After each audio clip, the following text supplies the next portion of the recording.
unos 4 días, Israel le pidió a Trump que aceptara y concertara un alto el fuego porque estaban siendo atacados como nunca antes, y sus sistemas de defensa aéreo estaban demostrándose inadecuados para proteger a Israel del ataque con misiles.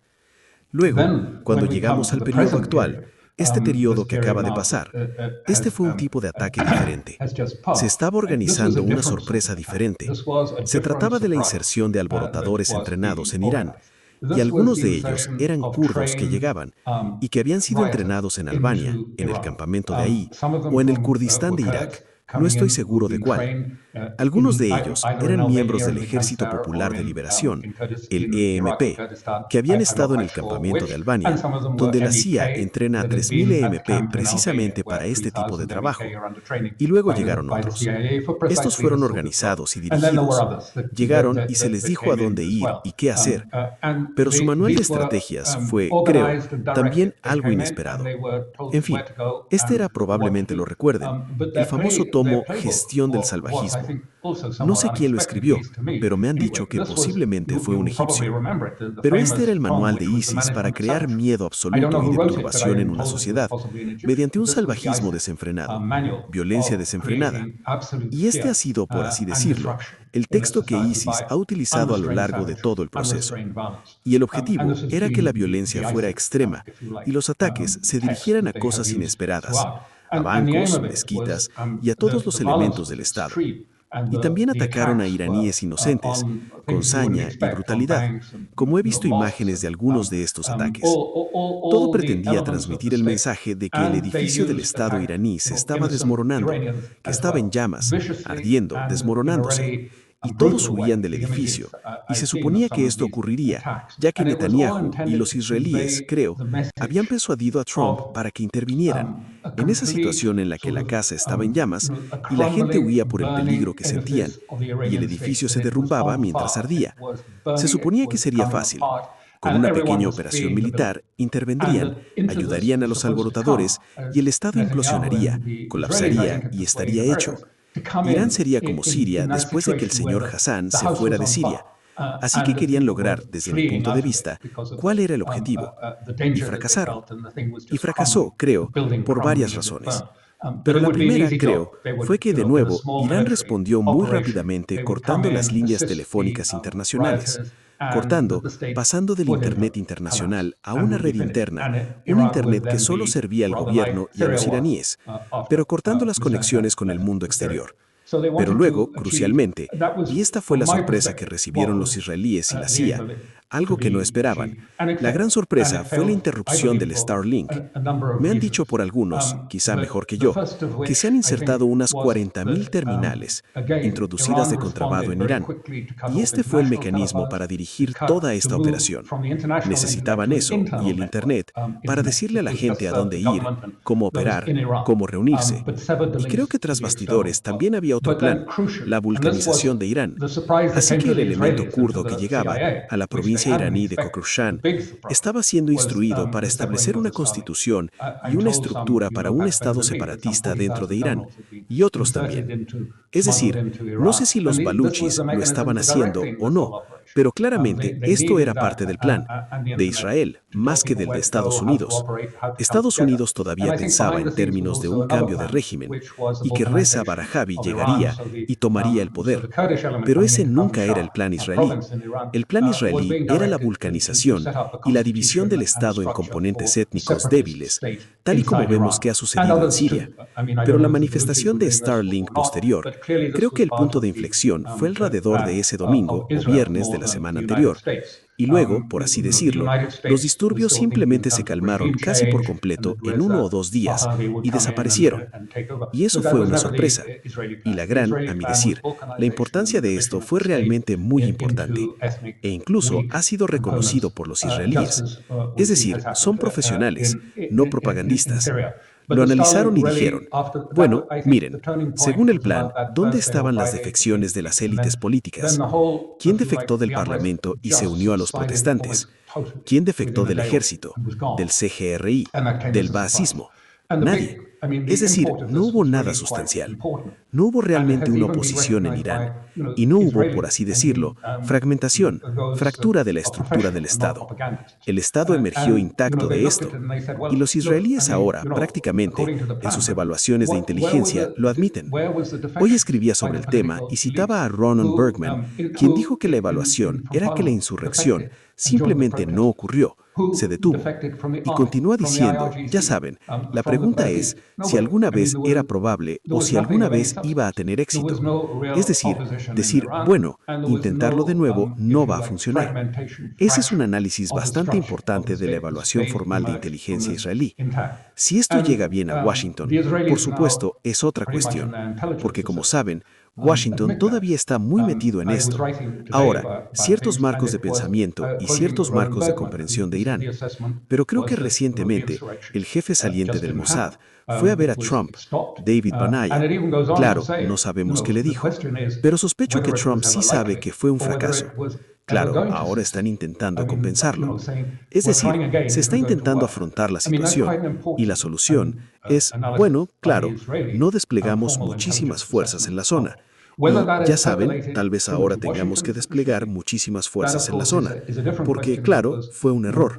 Necesitábamos más para que funcionara y no las teníamos desplegadas. Así que creo que es, más que nada, un mecanismo de defensa para intentar complacer a Trump en caso de que decida terminar el trabajo como los israelíes. Pero digo que creo que lo realmente importante es que, a mi decir, Trump creo que probablemente entiende que la información de inteligencia era errónea, que Irán era un castillo de naipes y que con un simple empuje, esta insurrección lo derribaría fácilmente. Y entonces, una pequeña fuerza podría, como le gusta decir a Trump, entrar y salir rápido y completar una operación limpia y una gran victoria, un evento destacado. Sería brillante. Pero ya saben, tal vez eso no sea tan fácil de conseguir. No es Venezuela. No va a ser una operación estilo Maduro, donde unos cuantos agentes de la Fuerza Delta llegan a capturar al presidente y al día siguiente está en un tribunal de Nueva York. Bueno, no va a suceder así. Incluso los israelíes admiten que no sabían. Querían intentar asesinar al líder supremo. Incluso los israelíes admiten que no sabían que querían intentar asesinar al líder supremo en una ronda anterior, pero no pudieron encontrarlo. Así que creo que estamos en este momento, en medio del caos, en el caos que aún persiste tras Davos, Groenlandia y todas las demás distracciones, y de Zelensky sermoneando a los europeos sobre sus deficiencias, después de que Ludwig, Howard Ludwig y Besant también les dijeran lo inútiles que son. No es que esté en desacuerdo con la esencia de sus observaciones, pero sí digo que fue un período de locura. Pero luego, claro, vemos lo que ha sucedido en Groenlandia, lo que queda de la OTAN, cuál es el futuro de la Unión Europea tal como existe. Es demasiado pronto para afirmarlo con certeza. Es decir, ¿cuál es el significado? Uno de los puntos clave que ha mencionado es el intento, el esfuerzo de los israelíes, junto con esta red de inteligencia, de crear algún tipo de fractura dentro del gobierno, dentro de la administración, dentro del liderazgo aquí en Irán. Uno de ellos fue, ya sabe, que tras el corte de la red ENO, afirmaron que el gobierno iraní está usando armas químicas contra la población iraní, la misma estrategia que han empleado en Siria contra el gobierno de Assad, con esas operaciones de falsa bandera. Y otra cosa que me sorprendió fue que dijeron que Javad Zarif, exministro de Asuntos Exteriores y ex vicepresidente de Irán, está en contacto con Reza Pahlavi y le está transmitiendo mensajes, y también a Rouhani. ¿Cree que nos hemos enfrentado a algo como, ya sabe, toda la experiencia de Maidán, Ucrania en 2014, luego Georgia y Siria? Me parece que fue una combinación de todo eso. ¿Qué entiende usted al respecto? No, creo que esto se planeó desde hace mucho tiempo. Se ha estado preparando durante mucho tiempo. Y podemos verlo por el hecho de que las personas que participaron sabían exactamente qué hacer. Y fueron dirigidos a áreas, principalmente en ciudades pequeñas. Inicialmente había multitudes y luego podían provocar a la multitud. Y luego había gente con armas y francotiradores que disparaban contra los guardias de seguridad. Bueno, hay una especie de mito en el mundo entre gente que nunca ha estado bajo fuego enemigo, de que ya sabes de dónde viene el disparo. Oh, viene de ahí arriba. Es un disparate. Para cuando oyes el disparo, la bala ya te ha penetrado o te ha pasado. Es decir, en realidad no sabes de dónde viene. Así que todo fue una acumulación de elementos presentes. Y se centró, por supuesto, en primer lugar en la la economía y en el desplome del rial en Dubái. La venta en corto del rial desencadenó una verdadera emergencia para los bazares y la clase comerciante, porque ya saben, su negocio, ya saben, una pequeña caída porcentual en el valor del rial, pero esa enorme caída del 40% o incluso más destruyó por completo sus modelos de negocio. No era que estuvieran molestos con el Estado en sí, aunque ciertamente no estaban contentos con la gestión económica, el legado histórico de mala gestión de la economía, tal como la entienden en Irán.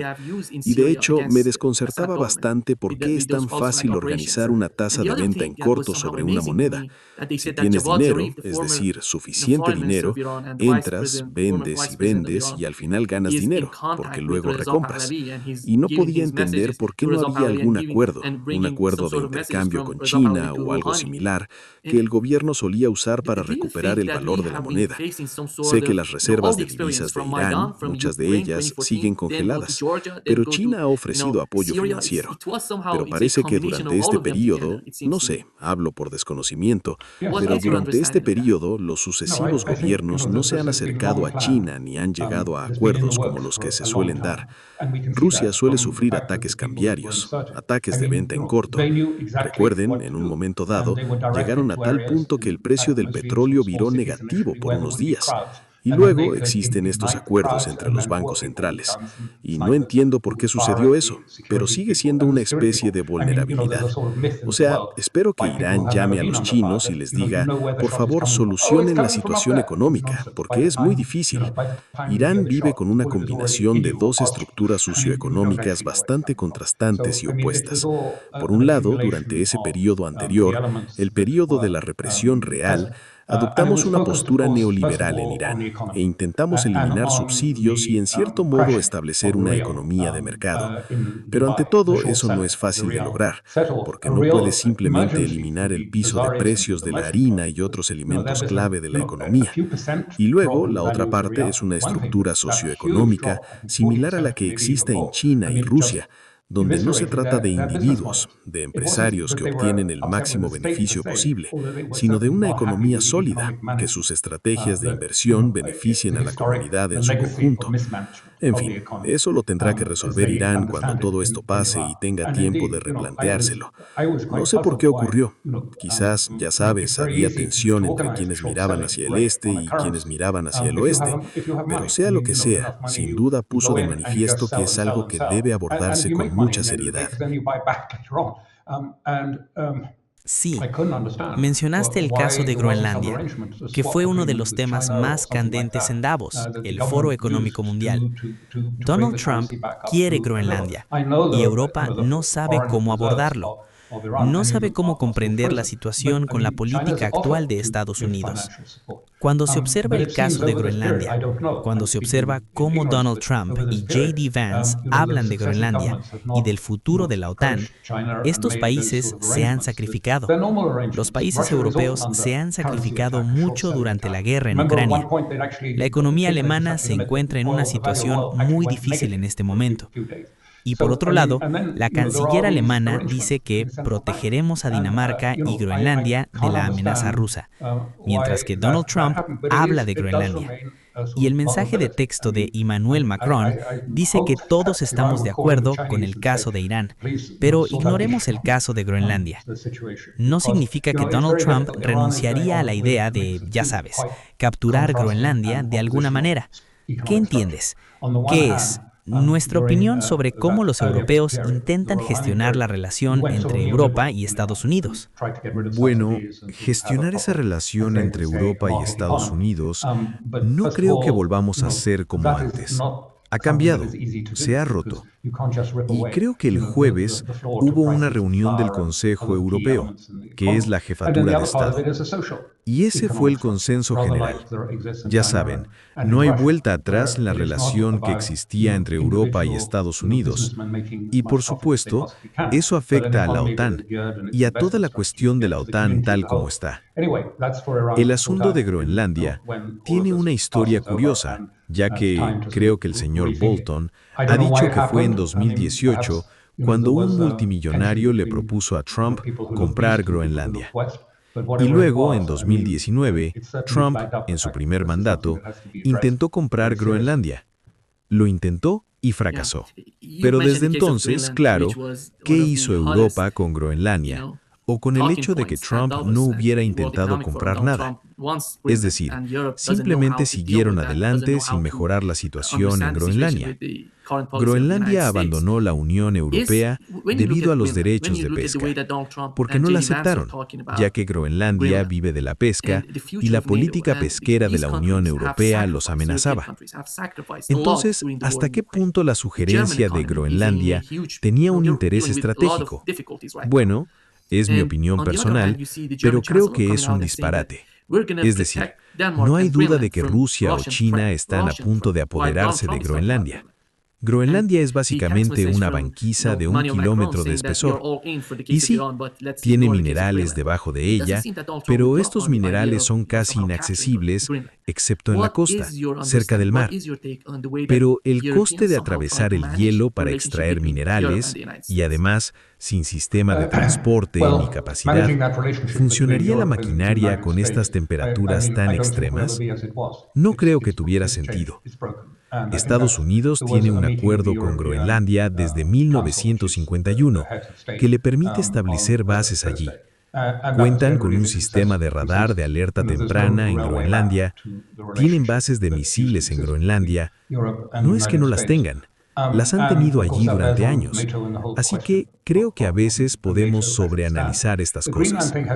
La realidad es que Estados Unidos está bastante acostumbrado a comprar territorio.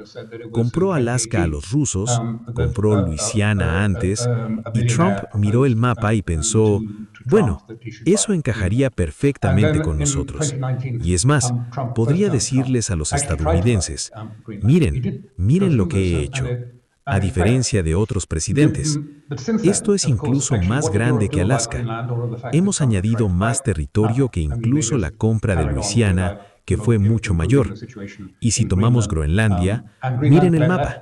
Será, ya saben, parte de Estados Unidos. Y entonces creo que es bastante, bueno, creo que él dijo, no quiero alquilarlo, pero él es un agente inmobiliario.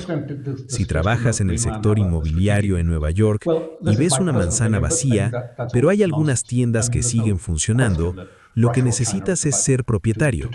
Los alquileres no tienen la misma capacidad para manipular a la gente para construir tu próxima torre o lo que sea. Así que creo que quieres ser propietario. ¿Va a cambiar algo estratégicamente? Creo que no marginalmente, pero está sucediendo de todos modos. El Ártico está cobrando importancia, notablemente por los pasos, el paso del noroeste y el paso por el estrecho de Bering, etc., porque el hielo sigue ahí. Pero Estados Unidos no está preparado para ello. Tienen un solo rompehielos, mientras que Rusia tiene unos 14 que lo atraviesan. Y Rusia tiene un acceso mucho más fácil. Pero Rusia ya le dijo a Trump durante la reunión en Alaska que lo celebrara en Alaska, porque Putin entendía su mentalidad empresarial.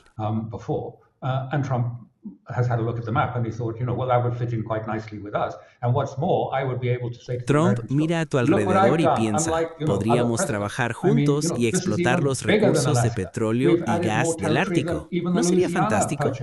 Sería épico, ¿verdad? Y saben, estoy seguro de que a Trump y Witkoff se les iluminó la mente y se les dijo que había miles de millones, billones de dólares. Así que creo que Groenlandia es uno de esos lugares. Ahora bien, quiero decir esto porque es muy importante en lo que respecta a Irán, pero también afecta a Groenlandia y lo que le ocurrió allí. Y creo que sus opiniones conocerán la expresión TACO, que significa que Trump siempre se acobarda.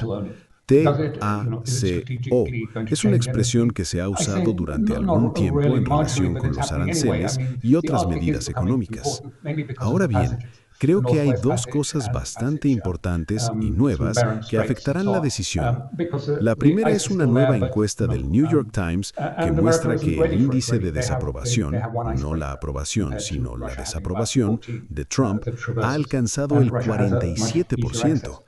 Esto es realmente significativo si tenemos en cuenta que de los votantes republicanos probablemente representan alrededor del 30% de la población. Otro 30% son los demócratas y el resto son mucho más independientes. Pero cuando se llega a ese nivel de desaprobación, no es un buen presagio para las elecciones intermedias de fin de año. Nada bueno. Y tenemos claros indicios de que Trump está cada vez más, no solo ansioso, sino casi en pánico.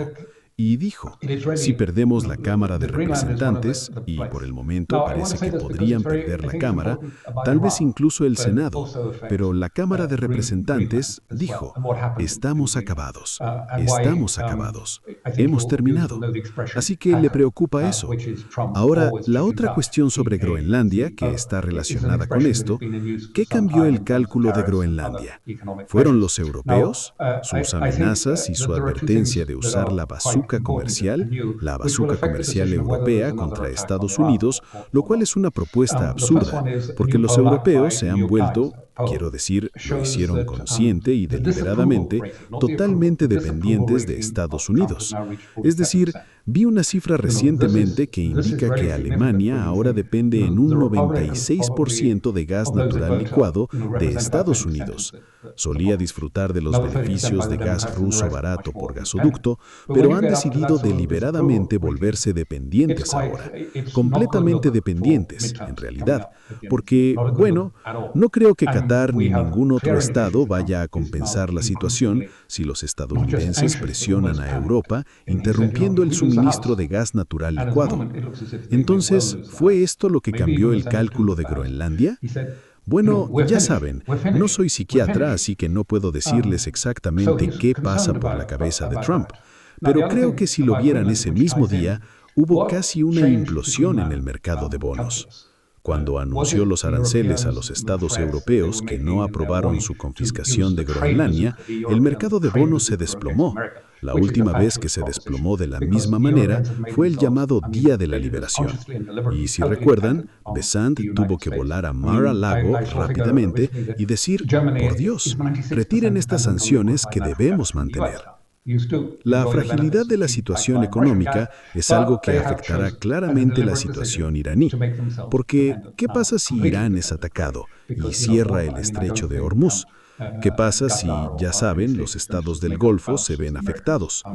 ¿Cómo será el mercado de bonos en este sentido? En mi opinión, el mercado de bonos es mucho más limitante sobre lo que Trump piensa, de dónde le gustaría que viniera su próxima victoria, su siguiente maniobra después de Maduro. Pero, ¿es Irán una buena apuesta? Y yo diría que Irán no lo es.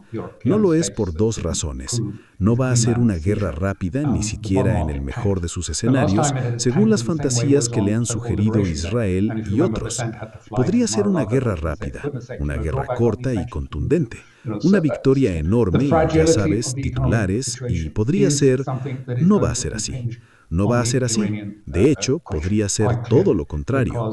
Podría ser larga o no. Podría ser sangrienta, podría extenderse y podría haber caballeros estadounidenses y daños a la infraestructura en una guerra con Irán. Así que creo que tendrá que asumirlo.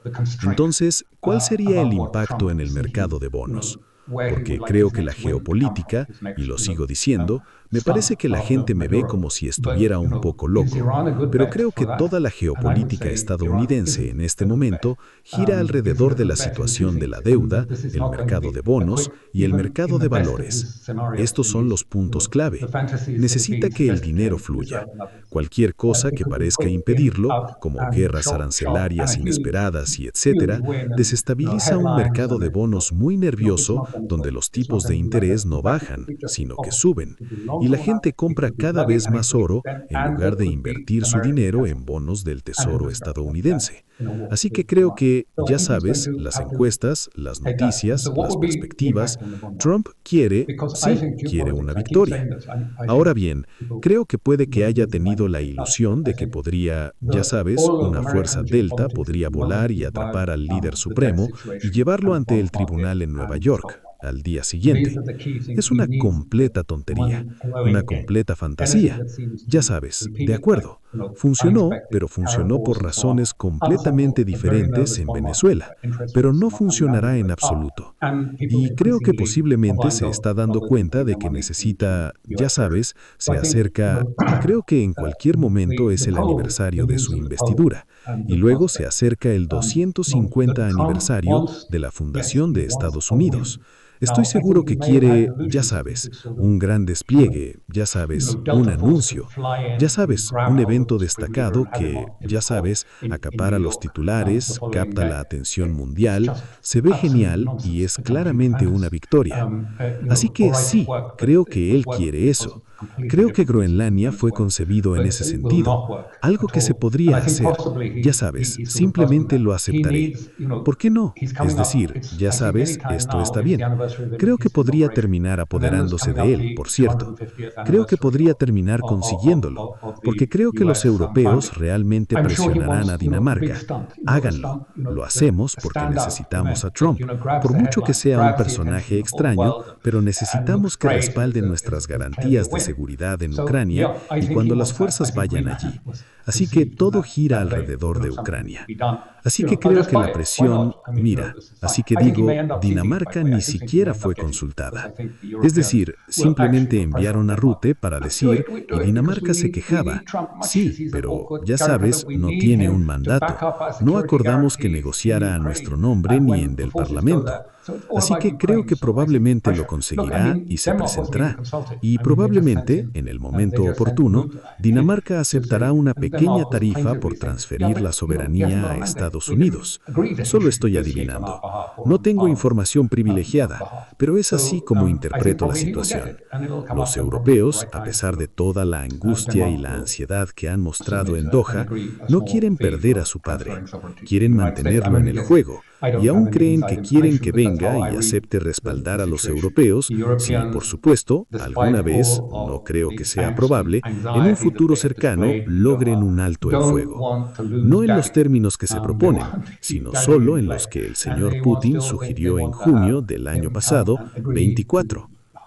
Otro aspecto importante es que, según la Junta de la Paz, Donald Trump está de alguna manera entusiasmado por unir a todos estos países.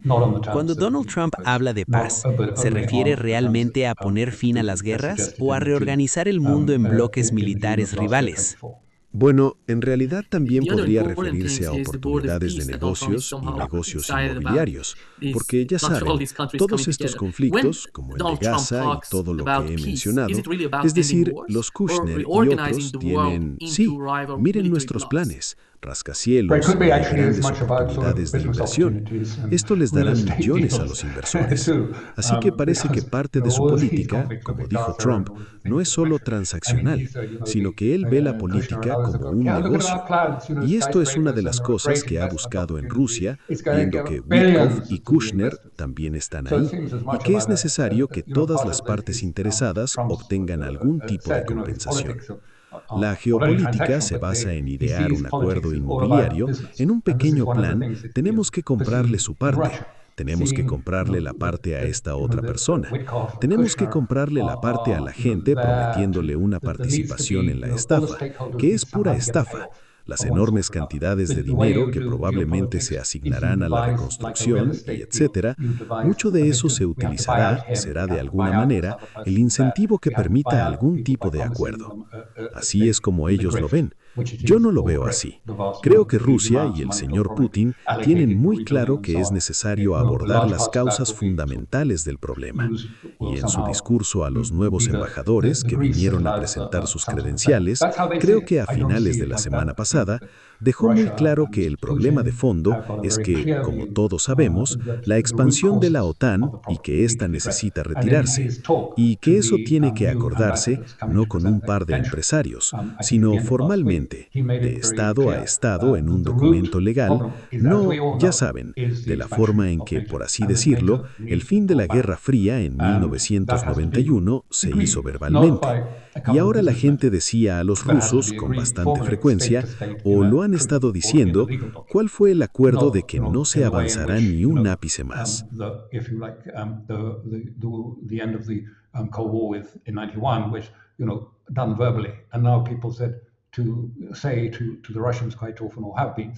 ¿Lo tenían por escrito? ¿Sabes? Y no lo hicieron. Y ahora, ya sabes, el actual es, ya sabes, Kushner, quien no creo que ni siquiera sea funcionario de la administración. Y Witkoff, no sé exactamente cuál es su estatus, pero ambos tienen el mandato para llegar a algún tipo de acuerdo con Rusia o no. ¿Por qué no está Rubio? Él es el secretario de Estado. Él es quien tendría que firmar.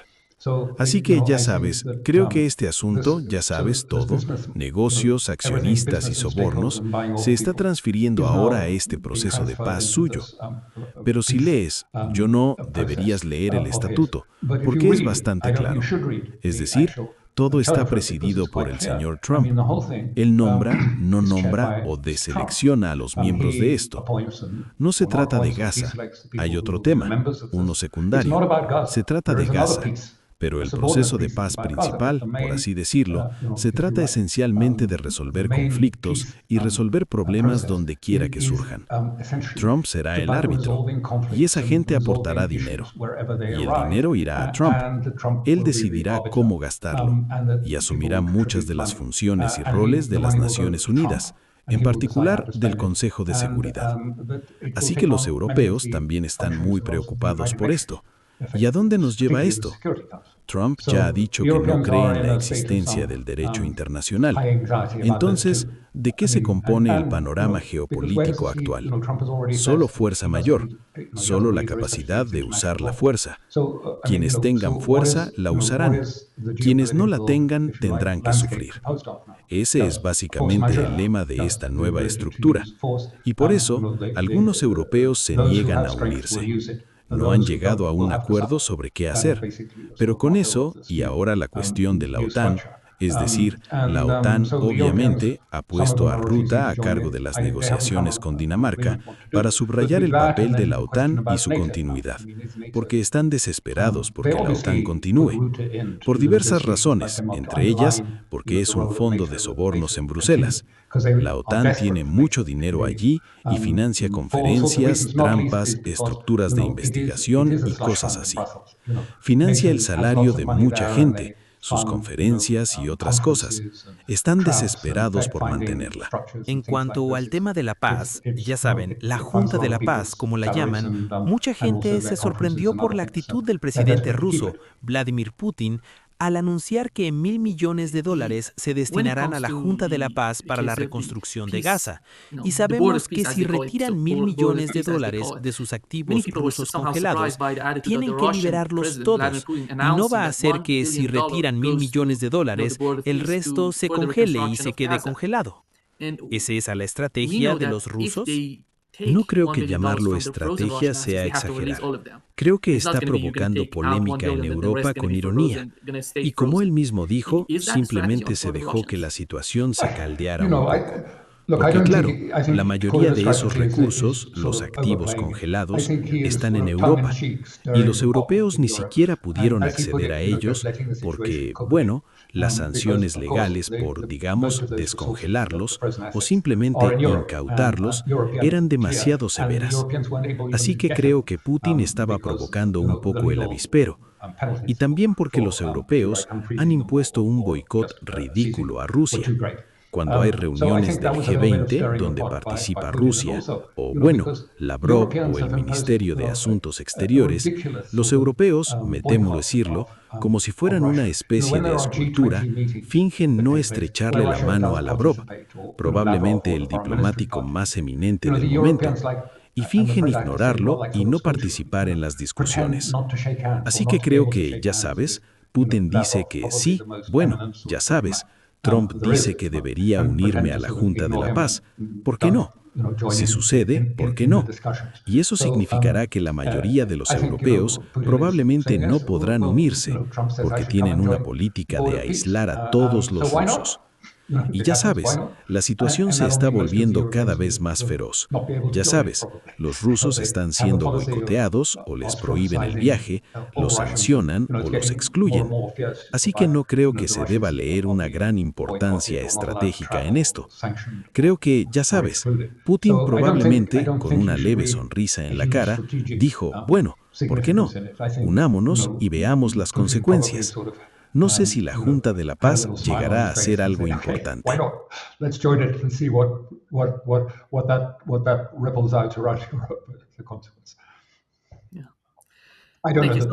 En fin, solo tenemos 2 países europeos que forman parte de la Junta de la Paz, Hungría y Bulgaria, y el resto Dijeron que no. Pero bueno, quizá a Trump le guste así. Obviamente desdeña por completo el liderazgo europeo, por todos los comentarios y ataques que se produjeron en Davos. No de él en particular, sino de parte de su equipo. Hubo una especie de huelga durante la cena por los comentarios de Howard Lutnick. Así que quizá le guste simplemente, es decir, él es el presidente, él decide la agenda, él decide cómo se gasta el dinero, él decide qué tema abordar, él y el único que lo hace es el infame Tony Blair, que representa a Europa, supongo. Bueno, ya sabes, un mundo de locos, ¿no? De locos, de locos. Exactamente. Creo que el primer ministro canadiense lo resumió diciendo que el orden internacional basado en normas acaba de terminar, creo. Bueno, sí, pero también lo expresó de otra manera, lo cual fue aún más interesante, porque se remonta a la época soviética y a los escritos de un ruso, bueno, en realidad era polaco, Harald Flack en aquel entonces, quien decía que todos los días el comerciante salía y ponía un pequeño cartel en su tienda que decía «Trabajadores del mundo unidos». Lo ponía en su tienda y volvía a hacer negocios. Y solo por un día no lo hizo. Y no fue como si de repente hubiera tenido una especie de experiencia relámpago que le mostrara que esto ya no era así.